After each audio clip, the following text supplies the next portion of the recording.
شفتوا هالعصفور؟ عصفور فلسطين أو عصفور الشمس الفلسطيني. عصفور صغير بألوان ساحرة، رمزة فلسطين وقصته أكبر من حجمه. ألوانه مش عادية، الذكر بيلمع تحت أشعة الشمس بالأزرق والأخضر زي قطعة مجوهرات طايرة بتخطف النظر، والبرتقالي تحت جناحه كأنه أشعة الشمس فيه. لهالسبب اسمه عصفور الشمس.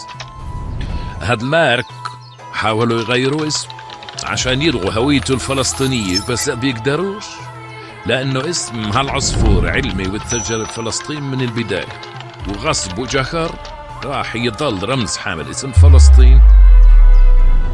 اليوم طائر الشمس منتشر من الشمال للجنوب، بيعكس جمال أرضنا وإصرارها على البقاء، كرمز من رموز هويتنا الفلسطينية اللي بإذن الله ما بيمحنا.